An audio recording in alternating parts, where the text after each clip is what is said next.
up? What up? I'm the math teacher Goat, and today in 5th grade math, we are talking about data displays. Things like you and you and you, as Soldier Boy once said. Please subscribe to my channel, like this video, leave a comment if you can. Also, if you can, this is kind of important, go to the description of this video. If you are able to click on the link for my notes and print them out, that would be great. This has a lot of pictures in it, and it would be really nice if you had that in front of you. If you don't, that's fine. Just watch the video, absorb all the fun. You'll be better when you're done. Oh, I made a rhyme. I didn't even mean to. All right, let's get into it. All right, there's going to be 6 types of data displays that we're going to talk about in this video. Okay, data display number 1 is what's called a line graph. Now, a line graph in this case says Jane recorded the number of cookie packs sold from Monday to Friday. And on Monday, there's that dot up there, and the line goes up, and it's Tuesday, and the line goes down, and it's Wednesday, and Thursday, and Friday. What does that all mean? Well, on Monday, Jane sold 8 packs of cookies. Then it went up, and on Tuesday, she sold 10 packs of cookies. Ooh, then on Wednesday, it went down. Wednesday, she sold 6 packs of cookies. Thursday stayed the same at 6 packs of cookies, and then it goes down again where it's Friday, sold 4 packs of cookies. So all a line graph does is it does a lot of what like a bar graph would do maybe, or something else where it just kind of connects the dots. Okay, maybe it's necessary to connect the dots, maybe it's not, but what this does is it shows us that it goes up and then it goes down, then it stays the same, then it goes down, and it gives us that nice little visual. Now, this is a line plot. What you do with a line plot is you draw yourself a line, and maybe a teacher goes to the class and says, hey everybody, how long did you study for this test? And a bunch of people said 2.5 hours, and a bunch of people said 3, and nobody said 2, and one person said 5. And then so after the teacher goes over everybody, 2 people studied for 2.5 hours. 1, 2. 2 people studied for 3 hours. How many people studied for 3.5? 1, 2, 3. How many people studied for 4 hours? 1, 2. 3 people studied for 4.5. 1 person studied for 5. So that's a line plot, just a way of you organizing a bunch of things that might have the same value. Now we have circle graphs. You've probably seen a circle graph before. Sometimes circle graphs are in percents, sometimes they're not. Okay, now when they are in percents, the whole circle is 100%. So maybe a teacher goes up to a bunch of kids and says, hey, what's your favorite sport? And a lot of people say baseball, a lot of people say basketball, and it ends up that 30% of the people said baseball. So that red matches up with that red right there, and that red is baseball 30%. Now, that is 30% of a whole pie. If you've seen my video on percents, we know that 30% is not a lot, but an okay amount. 20% is less. 17% is less than that. 10% is less than that. So we could say, like, we can ask a question, what percent of the people like ice hockey? And you would say, all right, well, ice hockey is that blue one, and that's 8% right there. So that's a circle graph. Okay. A bar graph is basically exactly what it sounds like. It's just a bar, and it goes up, very similar to a line graph. Very similar to a line graph where you look for information and then you match it up with the number over here. So I can be like, what is this about? The types of service, number of people, takeaway, sit down. Oh, this is about restaurants. So this is a problem about restaurants and how many people went to a restaurant. And I can ask the question, how many people did play park for children?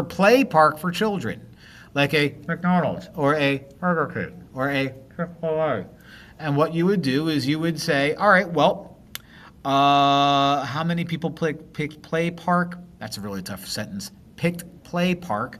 We're going to go up to the very tippy top, and the very tippy top matches up with 50, so we could say you're 50. And I can ask the question, how many people did the sit-down restaurant? Well, there's my sit-down restaurant. We go up to the very tippy top, and that matches with 25. I can do the rest of them, but hopefully you get the idea. Circle graphs, bar graphs. Let's look at 2 more. They're also kind of similar. This is a pictograph. Now, what a pictograph does is it usually gives us pictures, but the picture doesn't just represent one thing. It represents more than one thing. So I would ask the question, all right, well, each of these things represent 4 children. So every pizza represents 4 children. And so I could ask the question, all right, well, how many children, if the question was asked, what's your favorite type of pizza? How many children picked cheese pizza? Well, you would look at this and say, all right, well, that's 1 whole pizza, 2 whole pizzas, 3 whole pizzas, and then 3/4 of a pizza. So 3 3/4 of a pizza. If I needed to find out what that meant as far as how many children chose cheese pizza, then what we would do is we would turn 3/4 into an improper fraction. So multiply 3 times 4, 12. Add that 3, 15. That becomes 15 over, what did I say? 4. Now we're going to multiply 15 over 4 times 4. And that's the same thing as 15 over 4 times 4 over 1. Multiply across the top, that gives you 60.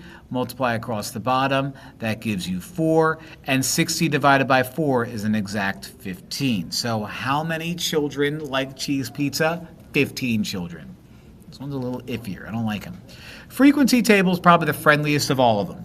Okay, like let's say there's a room full of middle school students and elementary school students, and I say, hey, what's your age? And a bunch of kids raise their hand, they're 11 years old. I say, if you're 11, raise your hand. And 6 kids raise their hand. So I go, all right, 1, 2, 3, 4, 5, 6. 6 of them. How many of you are 12? 1, 2, 3, 4, 5. How many of you are 13? 1, 2. You get the idea. That's a frequency table. You make your tally, you write it all out, bada bing. So I believe I'm going to do 3 problems. I'm going to ask you to do 2, and then we'll do our word problem at the end. I'm moving my face a lot here. Moving my face a lot. Sandra is a dressmaker. She cuts the fabric into different sizes. Draw a line plot. All right. So we have the length of the fabric. So let's name this guy length of fabric. And then we'll put yards down here to represent the unit. Now my smallest amount is 2. Then I have 2.5, 3, 3.5, 4. So my smallest is 2, and I go up to 5. So we have to kind of make this look like we're going from 2, 2.5, 3, 3.5, 4, 4.5, 5. So that's 7. So I need 7 little marks. So 1, 2, 3, 4, 5, 6, 7. So I'm not happy. I'm going to move that line over there. I'm going to erase it. It's not the end of the world if you didn't do that, but I just kind of want things more in the middle. So I have 1, 2, 3, 4, 5, 6, 7. I'm not saying it. All right. 2 yards. 2.5. 3 yards. 3.5. 4 yards. That was a close one. Almost put 5. 4.5. 5 yards. All right. So what we do is for every one that we see, we put an X or a circle or whatever above it. I'm going to put an X. So 3.5 yards, X. 3 yards, X. 5 yards, X. 2.5, X. 2, X. 3, start stacking them, X. 4, X. 2.5, X. 2.5, X. 2, X. Mr. Goat, why did you put a check mark next to each of them? So I don't accidentally count something more than once. I make mistakes. I believe it was Hannah Montana said the same thing. How many dresses used more than 3 yards? This is a pain. Now, more than 3 yards is not 3 yards and more. More than 3 yards means I'm going to count 3.5, 4, 4.5, 5. So how many of these are more than 3? 1, 2, 3. 3 dresses. Which measurement is most popular? Looks like 2.5 yards. So let me add words. 3 dresses. 2.5 yards is the most popular. Okay. Let's move my face back just in case. All right. We're moving. A classroom was asked what their favorite fruits are. So according to this picture, 60 of, now this is not percent. It's just flat out 60 people. 60 people said grape.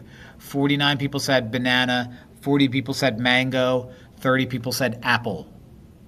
Why this is colored the way it is? It's what you get when you steal stuff from the internet. How many people said grape? 60 did. I can handle that.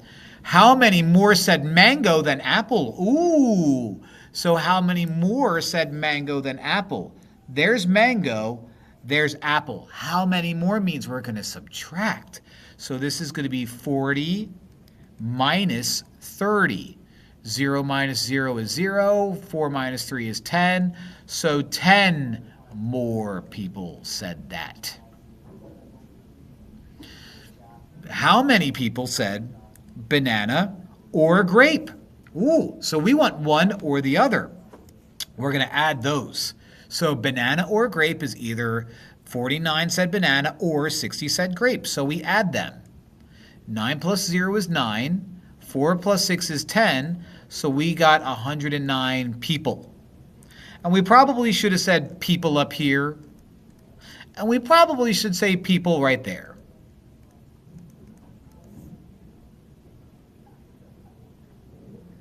Circle graphs. All right, pictograph. I regret moving my face. 4 students were asked how many books they read last year. So, all right, so this is a pictograph. Oh, so each book stands for 5 books. This is much nicer. So if I have 1, 2, 3, 4 books, that means 4 times 5, which is 20. All right, I can handle that. I can handle that. All right, so 1, 2, 3, 4, 5, 6 books means 6 times 5, which is 30. 1 book is 5, and 1, 2, 3, 4, 5 books is 25. Okay. How many books did student A read? Student A read 20 books. How many students, oh, I should have put an S there. Sorry for the bad grammar. How many students read less than 15 books? All right, so less than 15. 20 is not less than 15. 30 is not less than 15. 5 is less than 15. 25 is not, so you're looking at 1 student. 1 student read, I keep doing that, read less than 15 books. All right. Now you're going to try a bunch on your own. All right. So again, it's really helpful if you have the notes in front of you, but if you don't, you just watch the video, make sure you understand what's going on.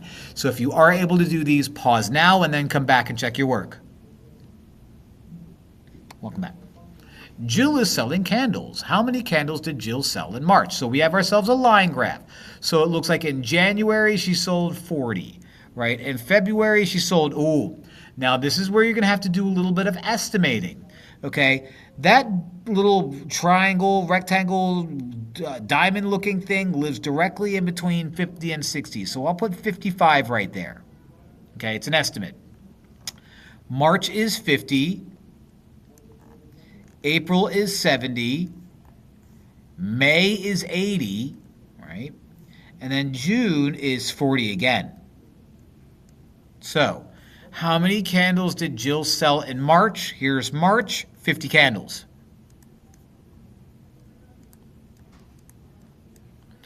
How many more did she sell in May than in January? Another subtraction problem.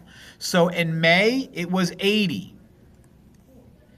In January, it was 40. So I'm going to do 80 minus 40. 0 minus 0, nothing. 8 minus 4 is 4. So 80 minus 40 is 40. So she sold 40 more candles in May than she did in January. All right, line graphs. Now we get to a bar graph. I've got to move my face again. And I'm going to move it up here, I guess, probably the best way to do it. I don't know. All right. A class was asked about pets. What kind of pet do you own? So a bunch of people said rabbit. That looks like 4 of them. A bunch of people said dog. I know it's not completely up there, but that's 8. A bunch of people said cat. The wise choice is 10. A bunch of people said goldfish. That was 6 of them. And a bunch of people said hamster. That was 5 of them. Now, how many said goldfish? 6 people. 6 people said goldfish. Goldfish. How many said hamster or rabbit, which means we want one or the other? So hamster is 5, rabbit is 4. Add those up. 5 plus 4 is 9. So 9 people said either hamster or rabbit. What's the most popular pet? Come on.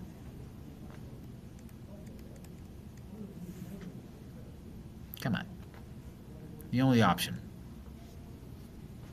I'm going to leave my face right there. Create a frequency table showing. I did a really bad job with my grammar on this one. Should have proofread it more. Showing how many vowels are seen in here. Math Teacher Goat, who can't spell, but Math Teacher Goat is the name of a YouTube channel hosted by Nick Parrish, a math teacher from Pennsylvania. So what we're going to do is we are going to create a frequency table trying to find how many A's, E's, I's, O's, and U's are involved. So let's start with A. I've got 1, 2, 3, 4, 5, 6, 7, 8, 9, 10. So 1, 2, 3, 4, 5, 6, 7, 8, 9, 10. Let's double check. 1, 2, 3, 4, 5, 6, 7, 8, 9. Oh, I missed one. 10, 11. So we'll add another tally. That frequency is 11. Let's do the same thing for E. Math teacher, 2, 3, 4, 5, 6, 7, 8, 9, 10. 1, 2, 3, 4, 5. 1, 2, 3, 4, 5. 10. Let's double check. 1, 2, 3, 4, 5, 6, 7, 8, 9, 10. All right, got that one right. Eyes. 1, 2, 3. 1, 2, up. There's another one. 3, 4. All right. That's 4 of them. This is why we tally. This is why we tally. All right. O. Math teacher, there's an O of 3. So I lost track. Hold on. From Pennsylvania. So I think I got them all. So 1 of 2, YouTube 3, hosted 4, from 5, and that's it. I don't think I missed any more, so we'll go with 5 for you. And speaking of you, Math Teacher Goat is the name of a YouTube channel hosted by Nick Parrish, a math teacher from Pennsylvania. So I only saw 2 there. So there's 2. All right. Awful. Terrible. Actually, not that bad. So that's the end of the video. I'm going to move my face back where it belongs. Thank you for watching. Please like and subscribe. Leave a comment if you can. Watch my other videos. Until the next one, thanks for watching. Bye.